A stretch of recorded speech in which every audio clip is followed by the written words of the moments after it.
Good evening, everyone. Thank you, Toastmaster of the evening. And Rey Mysterio, sitting right here in the first row. Great costume. Today, color, that's how we pronounce it, took us through an interesting journey. It had a bit of learning, it had a bit of love, it had a very patient husband. Don't let go of that guy, please. And then finally there was triumph. So in terms of the project objectives, I think it was a very interesting topic you picked and a good story structure where you have an opening, a middle, and an ending with a call to action. So congratulations on that color. I would like to spend the time probably encouraging you for your next speech. So this whole airtime that we get, let's speak less about the content, seeing that it's only your second speech.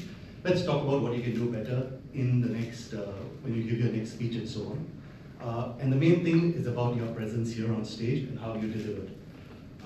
I noticed that you have quite a good vocabulary and your grasp on the language is extremely strong. However, I would like to give you 3 points to improve on what you're doing. Number 1, ditch the slides. All right?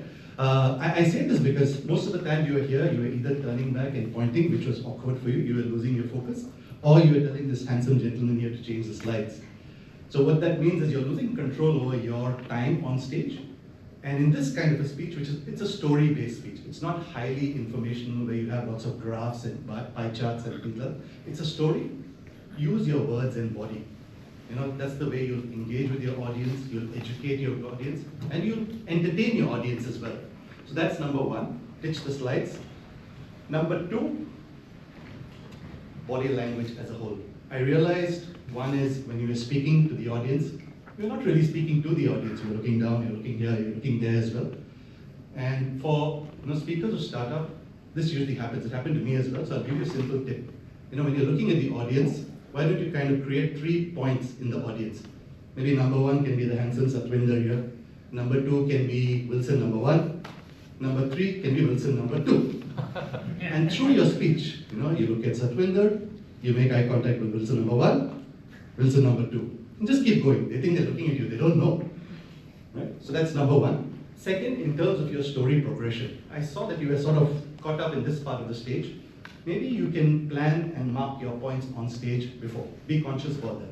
So this can be Gardens by the Bay. This can be the restaurant. This can be the final reveal where, hey, 1 month ago you couldn't speak. So that'll give you a flow of your story.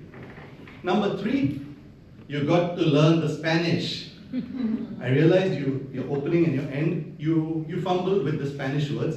And for a speech that's about learning Spanish, I advise you the opening and the end should be thoroughly memorized. The middle doesn't matter, you can wing it, right? Opening. So in summary, number 1, ditch the slides. Number 2, keep eye contact as well as plan your stage movements. And number 3, memorize consciously.